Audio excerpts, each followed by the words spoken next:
Should you be doing other types of content other than just writing articles? Absolutely, you should be. But can you have a content strategy or get it moving and get some SEO with just articles?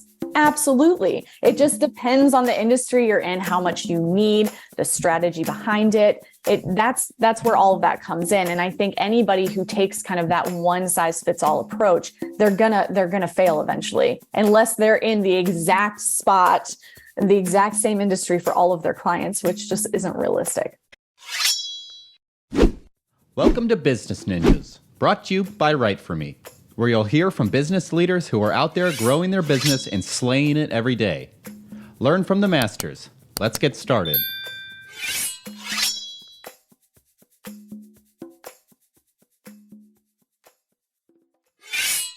Hey everybody, welcome back for another episode of Business Ninjas. I'm here today with Sarah Lockery. She's the founder and CEO at M-Content Studio. Sarah, welcome to the show. Hi, thanks. I'm so excited to be here. M-Content Studio is so exciting to hear because we just rebranded. So hey, that's exciting look to at us. me. Dive right in. Holy cow, that's fantastic. Congratulations. Yeah, thank you very much. I'm excited. Can't believe I'm already to a point where I can do that, but hey. Yeah, right. Well, so Sarah, awesome. So founder and CEO at M-Content Studio. Why don't you tell me a little bit more about yourself?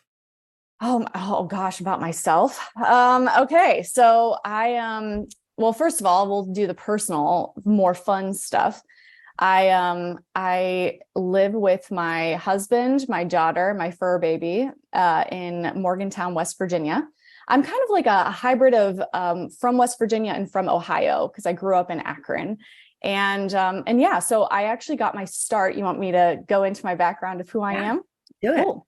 So I got my career started in corporate marketing, actually, which is, and I started at a radio corporation, believe it or not. And then I found myself, I kind of worked my way up the ladder, which was really exciting. Made my way to the C-suite, which is, goals, right? I thought at the time. And then I just hated it. Just the office politics often overshadowed the work. It just wasn't what I thought it was going to be. And I'm someone who is not comfortable. I can't, complacency scares me. And I was not in a place where I wanted to be complacent. I wasn't happy. And I feel like if what you're doing 40 hours a week or 60 hours a week for some of us, even 20 hours a week, you should love what you do. Mm-hmm. And so I quit. And in a very, very, very non-linear way, eventually made my way to content marketing. What happened is I was in freelancing and I landed at a digital marketing agency, which was the start of something. Well, that probably was the start of M-Content Studio, honestly.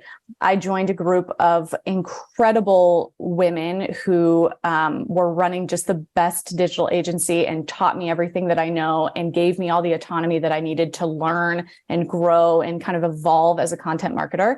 And through that process, M-blogging, which was my original one, kind of came to me, which was there really wasn't anything out there that was offering an end-to-end solution for content.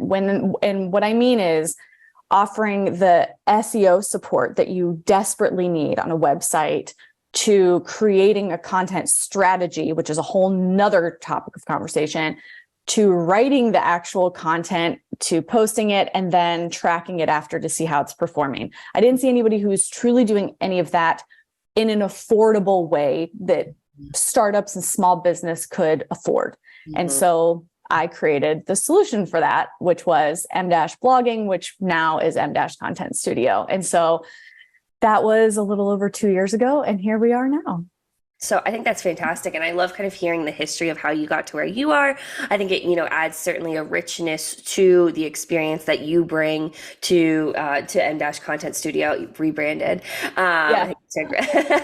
That's great. So, when you're talking about being an end-to-end solution, you're talking about, the SEO support, you're talking about creating a strategy, and then you're talking about, the writing and the delivery as well. Do you think, there are obviously other content, companies out there that are, end-to-end solutions. Talk to me a little bit about how M-Content Studio is able to really differentiate itself. Yeah. So a couple of things. One of the main ones, because I talk about affordability, and that's a big piece of it, especially too, because our main audience, we do have a couple of bigger companies that we're partnered with, but most of the companies that we work for and with are smaller. They're startups or they're small businesses that are trying to grow.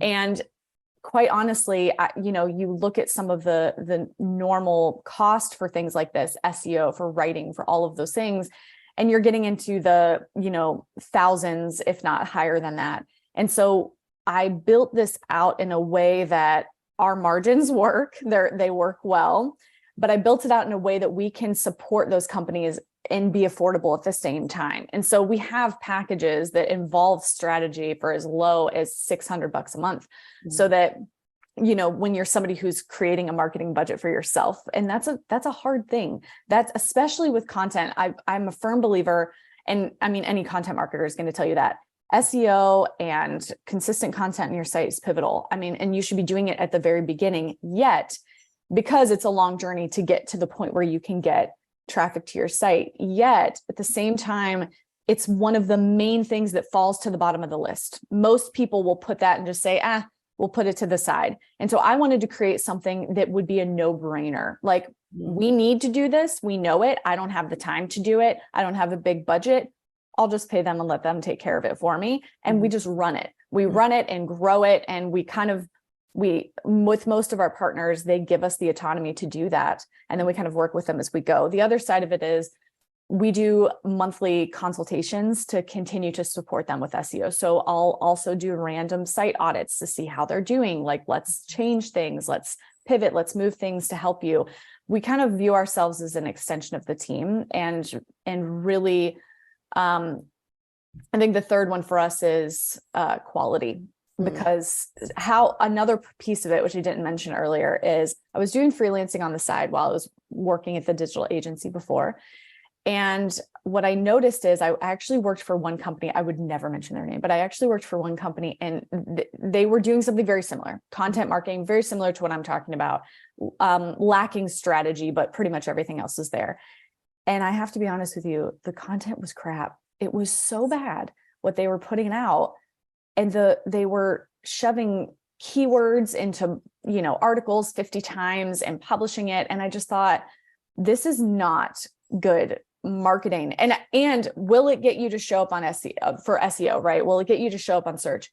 Absolutely. Pieces like that will, although Google is getting smarter and eventually you will not be able to do that. But can it be effective? Sure.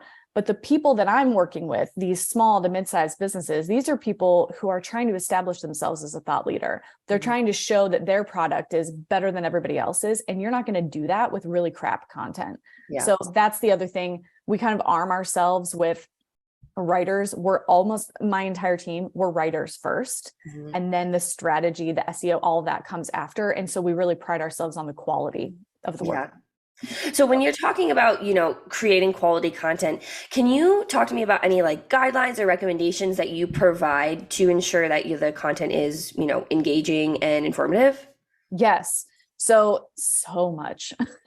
We probably provide too much direction. Sometimes we actually, what's funny, before, when I very first started doing this, I started creating outlines for writers because I felt like it was easy. It provided them direction. And I had one-on-one time with a client that they didn't have. So I had all this additional context. So what I would do is create these extensive outlines. It was like, here's some H2s. And I would put specific subheadings in there that one were maybe more optimized or something that the writer might not think to do. And then I would add things to put in each section. And I would remind, and we do that now too, remind that every single section, they should be walking away with something. The reader needs to be walking away. Is this valuable? Is this actionable? If I read this sentence and it could be removed and nothing changes about the piece, that's fluff. So eliminate it. It's not worth it. And so what's funny is we actually started cutting back a little bit more because our outlines were becoming 700 words. And we're like, okay, this is probably too much. We could just write the blog from here. It's pointless. But yeah, so we created bullet points of here's how many times to work in the keyword, but never work it. If it doesn't work, don't work it in on purpose. Yeah. Make it as authentic as you possibly can, because obviously we want it to be organic. We want it to read like an actual article somebody's reading. And so those types of bullet points all the way through. Is this actionable? Do you have sources that are in the last 2 years? Don't go far. In fact, find the most relevant source you can. Are you interlinking with other blogs? What are your sources? Because we go into the source, make sure that it's a good resource and it's not just some like random person saying anything. And that's the other problem. When you're writing for the fintech space, when you're writing for healthcare space, you have to make sure your content is accurate and well researched. And so those are some of the guidelines that we start with. And then we give a lot of intense feedback too, just to make sure so that by the end of it though, it's just a seamless, we just give you the outline, you write it, and then we're done. So it makes it really easy. That's fantastic. And when you're talking about giving it to who are you saying? Are you giving it back to the client or the writers? Writers. Yes, our writers. It goes through a pretty extensive editing process before we send it off to the client at first. So eventually we give the writer autonomy too. Eventually our whole goal is to get to the point where our writers don't need an outline anymore, and half of our writers don't. And all of our writers, I should say, are in-house. We've brought them in-house so that we're not outsourcing all of this. It's very, we've been very methodical about how we created this so that the end goal is that we're like, here are your topics for the month, here's the keyword, and then they go. That way they get the autonomy they want and creativity as a writer. And we get our time back essentially, because it takes a lot to fully edit a piece. And absolutely. And when you're talking about your clients, you mentioned small to medium-sized businesses trying to make, and I think I heard that right, talking about trying to make M-Content Studio more accessible to people, like you said, who are just getting their marketing kind of going, who may not necessarily have a marketing budget. Did I hear that right? Yes, that's exactly right. So because we do have some people that are more, I am partnered with some businesses that are a lot more established and, they just need the support really. But the bulk of our clients that we work with are those small to mid-size. And I don't know that was on purpose necessarily. Now it's a lot more on purpose because we really enjoy the work. We enjoy kind of building out a whole strategy with our clients. But I think a big part of it is we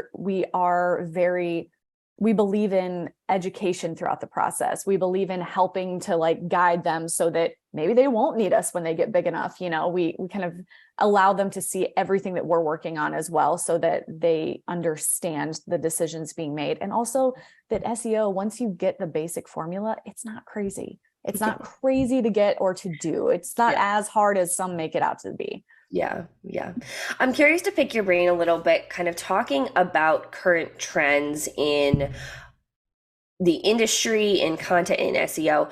Are there things that you have seen change over the last few years since you've been, the founder and CEO, different trends and challenges that, that content marketers are facing?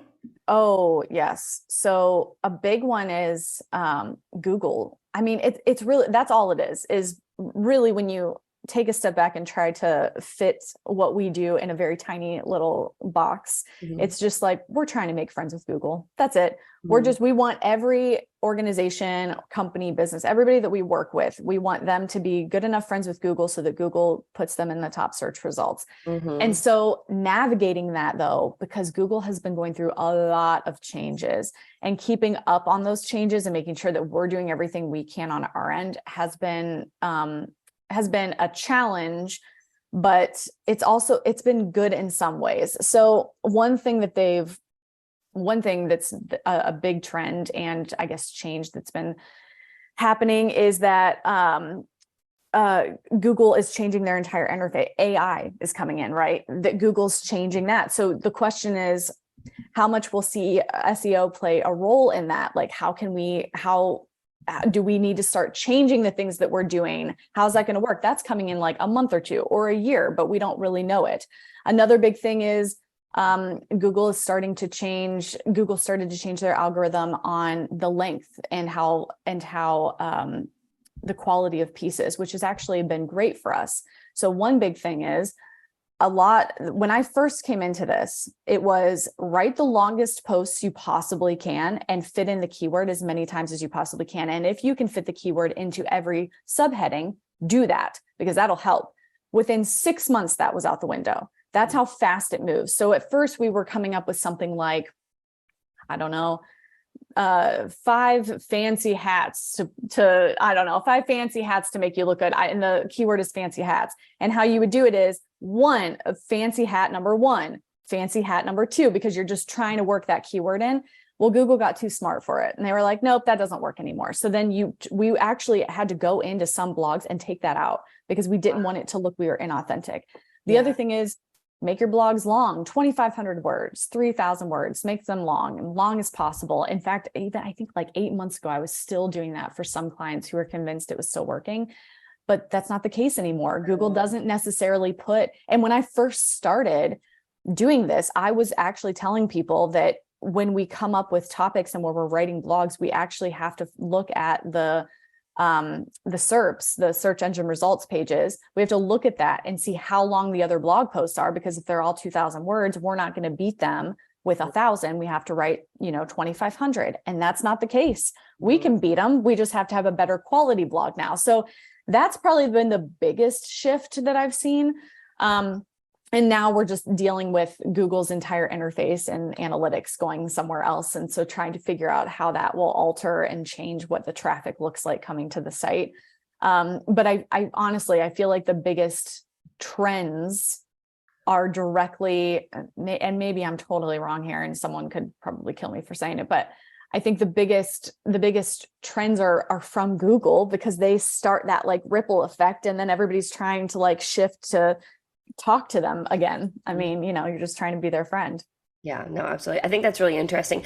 And I think, sometimes on my podcast, I ask about common misconceptions. And I think, that was going to be a question that I asked you, but I think you really kind of dove into that a little bit here, talking about people think that Google works one way, but Google is constantly changing. And that's the brilliant thing, is that no one has the exact recipe. Because if we did, there wouldn't be companies like us out there, that are trying to figure it out and are doing everything that they can to, optimize your site, increase your SEO, drive traffic, drive engagement.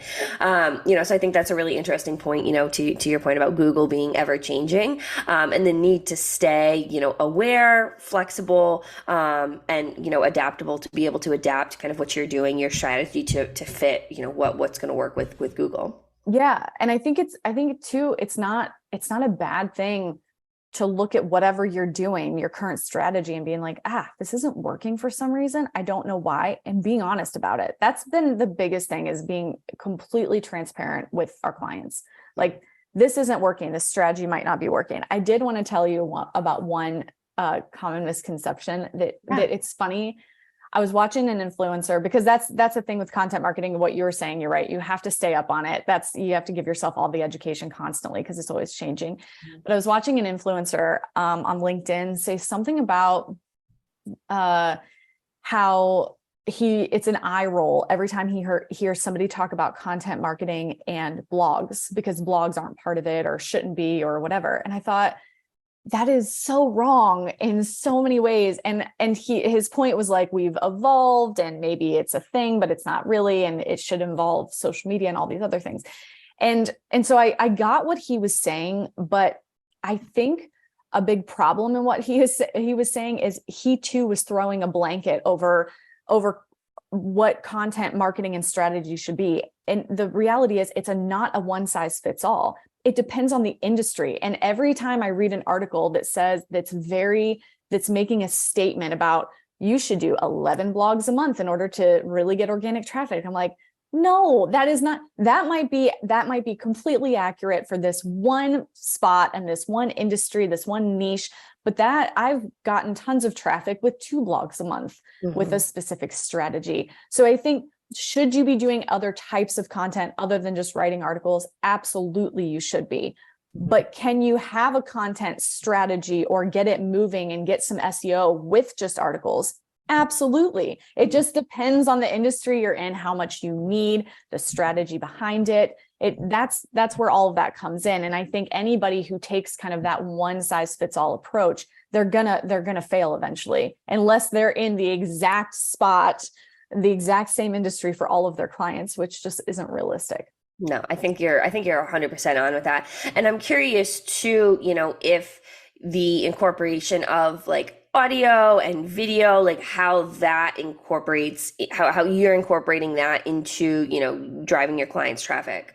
Yeah. So it's funny that you say that. There's two things. One is that just recently, Google, and when I say recently, I mean in April, so literally like 2 months ago, Google stopped indexing podcasts and stopped indexing any sort of video on your site. So before, Google would go in and they would, read or listen to whatever was there. And then recently it's just like, nope, we're not doing that anymore. So you have to put some sort of content when you're posting that onto the site. So that is one strategy that we've like implemented extra when we're looking at some of these things, which honestly we were doing before, because we view it as you're kind of double dipping a little bit. You're able to post this thing that can be optimized, a video, audio, whatever, and then you can do a full blog post or I mean, you could do a description, but it's better for you. It's better for SEO if you do a full blog post that accompanies it, so that you're giving your readers, extra. So if they have time to listen, they will, or they can read it. You're giving them options. And B, again, you're giving Google a reason to index. And so it can be a good strategy, because if you have things like that on your site currently, you can go back in, add the content to it, which forces Google to re-index it, which gives you a boost of SEO from that too. So that's kind of what we're currently looking at. And then some of our other clients that we've just started building out strategies with, that's kind of how we work it. We add content to that if it's going to be on the page. That's really interesting. And I think that's an interesting point that our listeners will be interested in knowing. So I appreciate you sharing that. Well, Sarah, I think this has been a great conversation. As we start to wrap up, is there anything that you want to leave our listeners with, either about content marketing, about M-Content Studio, anything you want to leave our listeners with? Content marketing in general, I think the one thing I want to leave with, is that never stop evolving. Stay agile, because that's the problem that's when you start to see what I said, complacency earlier. You can't be complacent when it comes to SEO and when it comes to content. And actually it doesn't allow you to anyway, because if you post your site in 2 blogs and don't touch it for 5 years, you're not going to see any SEO. So just keep evolving and changing, because 9 times out of 10, there's a better way, and keep trying to find those ways. There's nothing wrong with it. I think that's fantastic. Well, Sarah, that was a great little bit to leave our listeners with. I think this was a great conversation. I appreciate you being on Business Ninjas today. Thank you. Thank you for having me. It's been great. Great to have you.